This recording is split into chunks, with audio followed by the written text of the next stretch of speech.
Et nous sommes de retour au plateau pour la suite de cette émission. Nous abordons notre deuxième sujet. Nous parlons à présent de la CEDEAO. Le président du Ghana boucle sa mission dans l'AES à Ouagadougou. Le président ghanéen John Dramani Mahama a finalement fini sa tournée entamée depuis samedi dans le pays de l'AES à Ouagadougou. Ce lundi, il a rencontré le président Ibrahim Traoré du Burkina Faso. Ils ont discuté essentiellement des questions de coopération bilatérale, mais également des questions liées à la CEDEAO, comme c'était pratiquement le même message. Comme au Mali, à Ouagadougou, et à Bamako plutôt, il a rencontré Assimi Goïta, puis à Niamey au Niger, il a rencontré le général Tiani. D'abord, développement des relations entre le Ghana et ces pays, mais aussi profiter de l'occasion pour reposer le problème du départ de ces pays de la communauté ouest-africaine et envisager peut-être un retour ou une amélioration des relations entre les pays de l'AES et la CEDEAO. Nous en parlons avec nos invités. Je commence par vous, Samson Alidja. Il avait commencé par Bamako, puis Niamey, il a terminé sa tournée à Ouagadougou sur des notes d'espoir. Le président John Dramani Mahama a rencontré le capitaine Traoré ce lundi. Oui, ce lundi, il faut dire que cette tournée s'inscrivait dans une double volonté ou dans une double logique. Il fallait d'une part essayer de parler avec ces pays-là pour voir s'ils étaient prêts à revenir dans la CEDEAO. Et de l'autre côté, le Ghana, qui n'est pas dans la zone franc, qui n'est pas dans l'UEMOA, devait pouvoir négocier ces accords commerciaux avec ces pays. Un pays comme le Togo, le Bénin n'a pas à le faire parce que nous sommes tous quand même dans l'UEMOA. Mais les pays comme le Ghana et le Nigeria, avec la sortie de ces pays de la CEDEAO, ne disposent plus d'un accord de coopération économique ou commerciale avec ces pays. Il faut donc renégocier ces contrats au cas par cas. Et il est aussi clair que le nouveau président ghanéen veut refaire la promotion du port de Tema auprès des pays du Sahel, un port qui n'a pas été vraiment préféré par ces pays ces dernières années, justement parce que son prédécesseur, Nana Akufo-Addo, avait choisi d'aller de façon assez dure avec ces pays-là à la suite du coup d'État nigérien, en cautionnant ou en encourageant l'option militaire pour réinstaller Bazoum dans son fauteuil. Maintenant, il faut dire que ce lundi matin, John Mahama a fait une publication sur les réseaux sociaux de la présidence du Ghana en disant qu'il est nécessaire que la CEDEAO reconnaisse l'alliance des États du Sahel.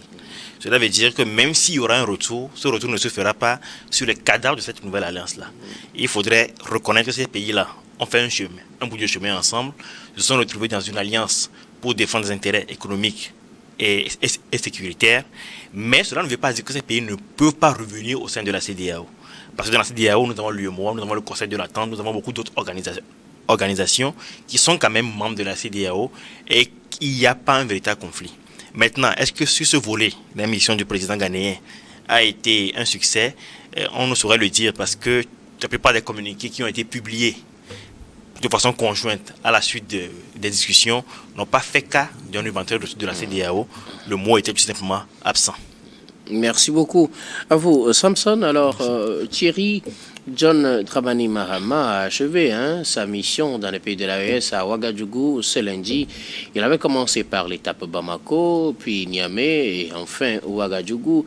Double objectif, développer de nouvelles relations entre ces pays désormais membres de l'AES et le Ghana qui est resté membre de la CEDEAO et aussi voir dans quelle mesure il peut y avoir un rapprochement ou au mieux carrément un retour de ces pays dans l'espace CEDEAO. Vous savez, le Ghana a compris que il a besoin de ces trois pays pour faire fructifier davantage son économie. Et depuis que le nouveau président est là, il ne cesse de faire des clins d'œil aux pays, ou du moins aux leaders des pays de l'AES. Et d'ailleurs, il n'a pas hésité à les inviter à son investiture, alors qu'au niveau de la CEDEAO, beaucoup ne veulent plus entendre parler de ces trois militaires qui sont à la tête du Niger, du Burkina et du Mali. Alors, Samson l'a si bien dit, le port de Tema, je crois, il y a un projet ferroviaire entre pour relier le Ghana au Burkina. Oui. Vous savez que le Ghana a un port intéressant et le Ghana veut profiter de la situation actuelle parce que son économie n'est pas aussi reluisante que cela. Donc le nouveau président cherche à faire affaire, cherche à faire prospérer l'économie ghanéenne que de travailler à un retour véritable de ces trois pays-là au sein de la CEDEAO. Est-ce que les deux sont contradictoires? Non. C'est-à-dire que ce qui importe beaucoup plus, c'est d'abord nouer des liens économiques ou renforcer plutôt, puisque ces liens existent déjà, c'est de renforcer davantage les liens économiques entre ces trois pays.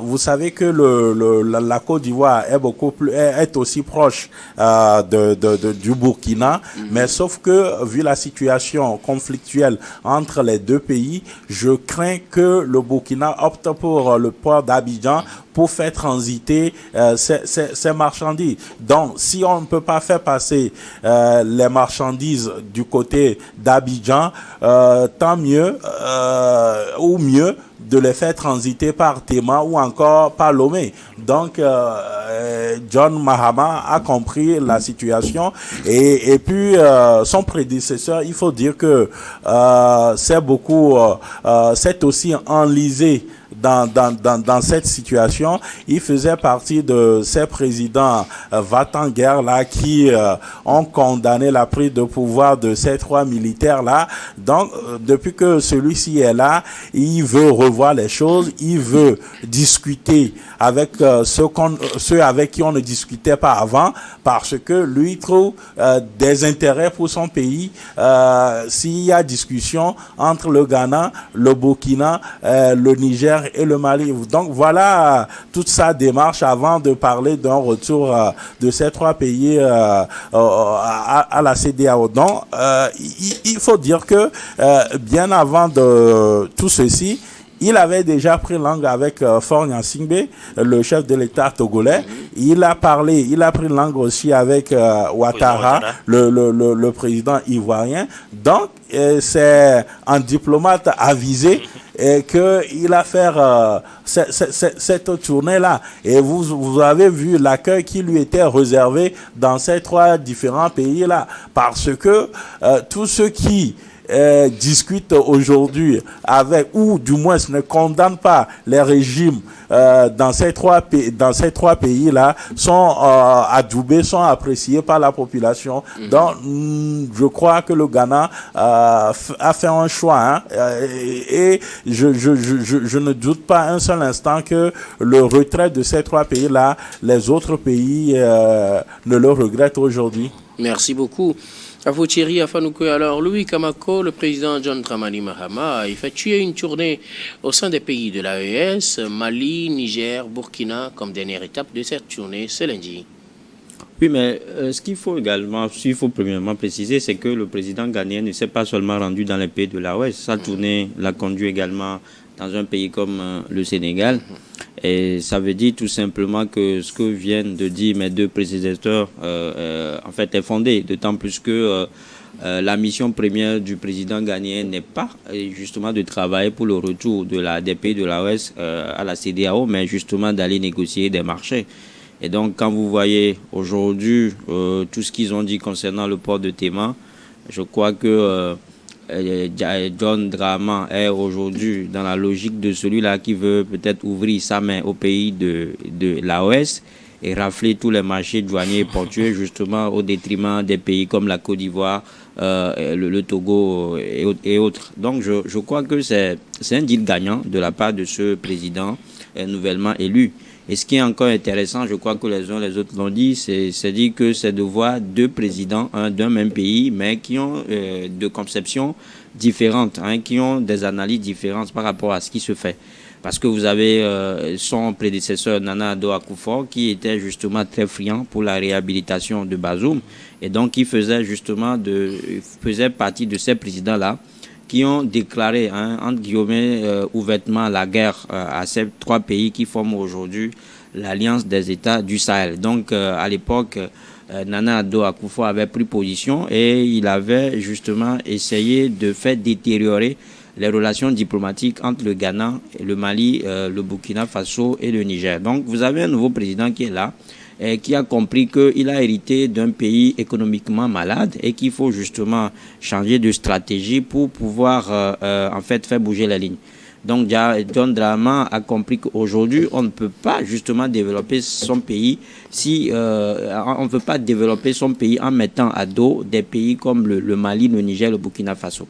Donc il a vite compris qu'il va falloir justement aller chercher ou bien il va falloir justement aller polir les relations avec ces pays-là. Et donc je crois qu'il est dans cette logique-là. Sinon, je sais que John Mahama même sait que il est impossible aujourd'hui de convaincre en fait ces 3 pays-là de revenir sur leurs décisions. Il sait que c'est une mission vouée à l'échec. Le retour comme ça de ces 3 pays-là de l'instant d'une institution comme la CEDEAO. Parce que quand vous avez vu que à peine il est arrivé au pouvoir, que quand il a commencé justement par s'intéresser à ce qui se fait dans les États du Sahel, quelqu'un disait tout à l'heure qu'il y a un président, un membre de l'AOS qui était à son investiture. L'invitation a été envoyée à presque tous les présidents et donc et ceux qui n'étaient pas là ont donné des raisons valables. Donc ça veut dire que entre les États, entre les présidents des États du Sahel et le président ghanéen John Dramani, le courant passe bien et donc le président s'inscrit dans une continuité. Donc dire qu'il milite justement pour le retour de l'AOS au sein de la CEDEAO, je pense que c'est à prendre avec beaucoup de pincettes. Comme je le disais tout à l'heure, le président il est allé négocier le marché, il est allé tisser de nouvelles relations avec ces pays de l'AOS là pour justement renforcer son système ou bien en fait sa stratégie économique en fait. Alors bon, Lolo Samson Aridjan, on se rappelle dans cette affaire de, je ne sais pas si le thème réconciliation ou de conciliation des positions entre l'AES et la CEDEAO, on sait que c'était le président sénégalais et le président togolais qui étaient désignés par la conférence des chefs d'État pour jouer ce rôle. Mais depuis son accession au pouvoir, le président ghanéen John Dramani Mahama s'est montré très proche de ses dirigeants également. La CEDEAO est-il en train de changer d'homme pour mener cette conciliation de points ou bien cette mission qui consiste à convaincre les pays de l'AES qu'il faut revenir dans la CEDEAO, la CEDEAO bien sûr, est-elle en train de changer de tenant de ce rôle? Changer, non, peut-être diversifier les personnes qu'on envoie, parce que le Togo et le Sénégal avaient été mandatés pour empêcher la sortie officielle de ces pays de la CEDEAO. Mais la diplomatie togolaise et sénégalaise n'ont pas été capables de les empêcher n'ont pas été capables de les faire revenir sur leurs décisions. Maintenant, au mois de janvier passé, de façon officielle, ces pays ne sont plus membres de la CEDEAO. Le délai de 1 an est passé, ils ne sont plus membres de la CEDEAO. Donc, le président ghanéen, qui n'a pas été formellement investi par la CEDEAO, il faut aussi le dire, mais qui a eu notamment des discussions avec Alassane Ouattara, qui lui aurait demandé de faire ce qu'il peut pour pouvoir amener ces pays dans le giron de la CEDEAO, se trouver investi d'une nouvelle mission. Il n'est pas là pour empêcher la sortie officielle, mais pour trouver un terrain d'entente pour un retour. Et notamment à Bamako, même si Assimi Goïta n'a pas voulu parler lors de la conférence de presse sur ce sujet, John Mahama a dit qu'il est encore possible de trouver un terrain d'entente. Comme je l'ai dit, sur ce sujet précis, il y a eu peu de communication officielle suite à la tournée du président ghanéen. Mais lorsqu'on prend le tweet d'abord, où il dit qu'il faut que la CEDEAO reconnaisse l'AES, et lorsqu'il dit qu'il est possible d'avoir un terrain d'entente, je pense qu'un retour est possible, mais il faudrait que ce retour ne se fera pas sur les cadavres de l'AES. L'AES ne va pas disparaître pour que la CEDEAO réabsorbe ces pays. Il faudrait que l'AES continue. Peut-être s'ils doivent revenir, ils seront membres de l'AES et de la CEDEAO. Exactement, comme le Togo qui est membre du Conseil de l'Attente et le l'UEMOA, mais qui est aussi membre de la CEDEAO. Donc ce n'est pas antinomique. Et le fait même qu'il y a eu très peu de déclarations est plutôt un bon signe, parce qu'il n'y a pas eu un refus clair et net. Ça voudrait dire que la diplomatie ghanéenne peut toujours continuer sur cette lancée-là et nous réserver de belles surprises au cours des mois à venir. Oui, oui, Thierry. Contrairement à ce que Samson disait tout à l'heure, je ne suis pas d'accord avec lui quand il dit que la diplomatie togolaise et sénégalaise a échoué. Est-ce que d'ailleurs la mission c'était d'empêcher leur départ, c'était de voir dans quelle mesure c'était de les convaincre de ne pas revenir quitter, sur leur décision. de ne pas quitter la CEDEAO. Je pense que c'est le terme empêché. Revenir sur leur décision. Voilà, maintenant dire que le Togo et le Sénégal n'ont pas réussi leur mission, je dirais non. Je m'explique. Parce que avant la dernière session des chefs d'État et de gouvernement de la CEDEAO, vous avez vu que les deux chefs d'État mandatés ont brillé par leur absence. Mais cela en dit long. Cela dit beaucoup de choses. Parce que une mission leur a été confiée. Et vous n'êtes pas sans savoir que avant la réunion des chefs d'État et de gouvernement, il y a des réunions qui précèdent. Et au cours de ces réunions-là, on finalise tout ce qui serait discuté par les chefs d'État et de gouvernement.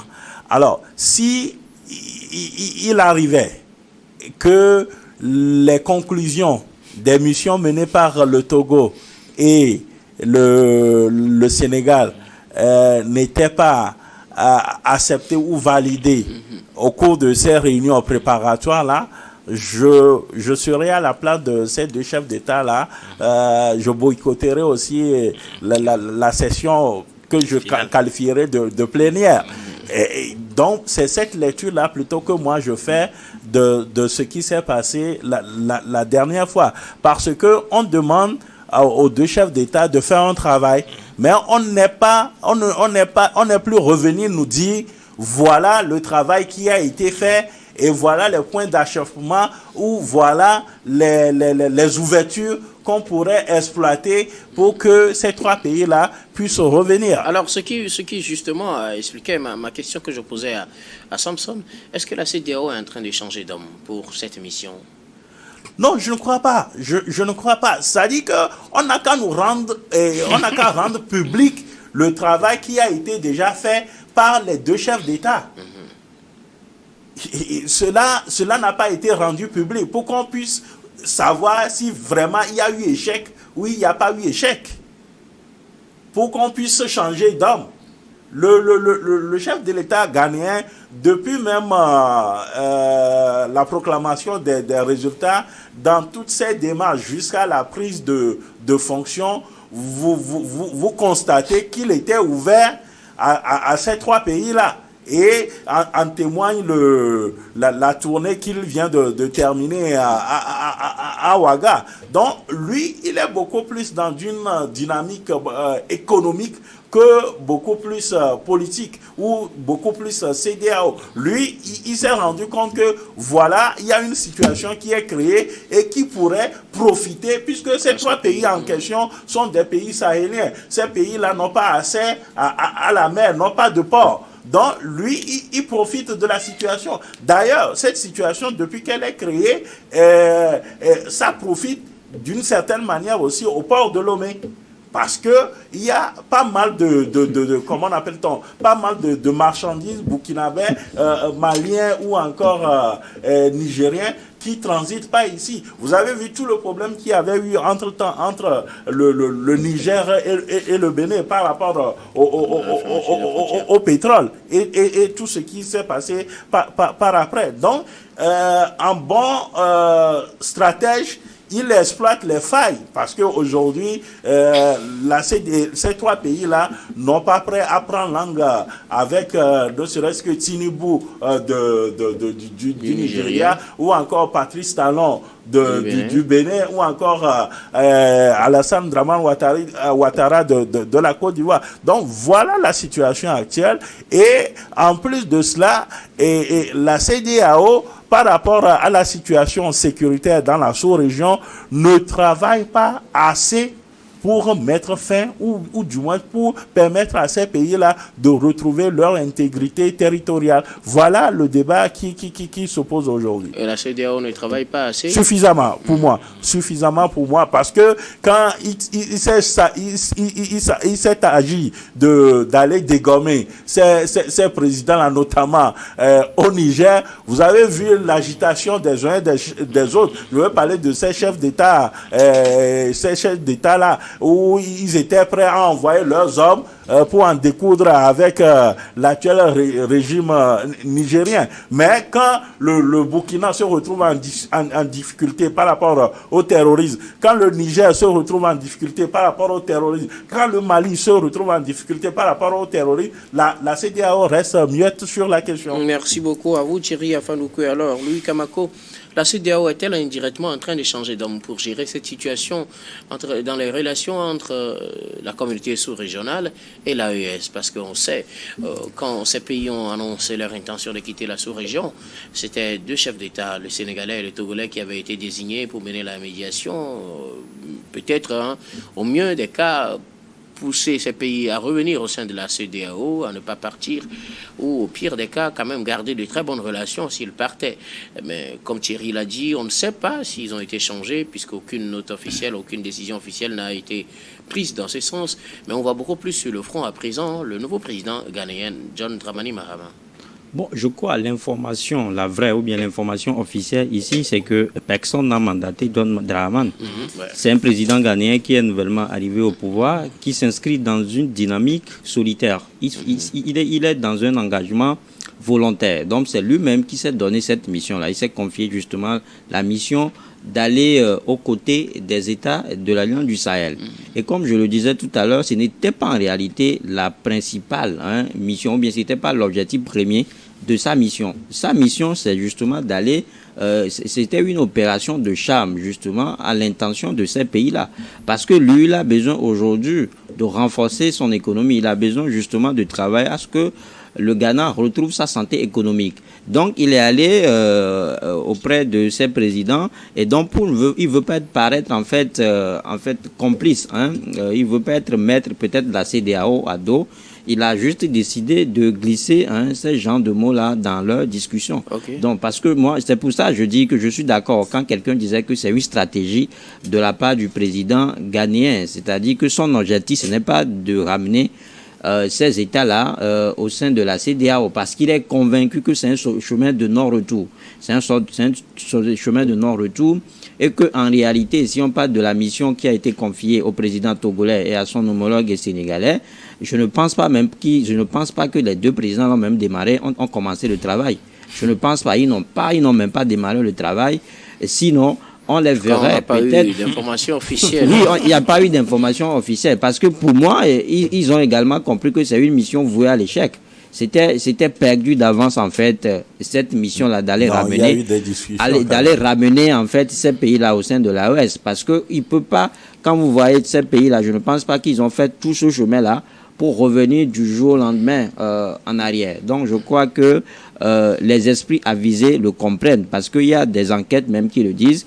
Il y a une dernière enquête d'Afrobaromètre qui vous dit que 70% des Togolais trouvent légitime la décision du Mali, du Niger, du Burkina Faso de sortir de la CEDEAO. Donc je ne vois pas pourquoi est-ce qu'un président éclairé ne verra pas que cette décision-là, elle est d'autant plus que légitime et unanime qu'aujourd'hui, il serait peut-être vain de vouloir justement travailler pour convaincre ces États-là à revenir en arrière. Merci beaucoup. À vous tous pour vos contributions. Nous allons marquer la pause pour le journal, puis on reviendra tout à l'heure pour la suite de cette émission.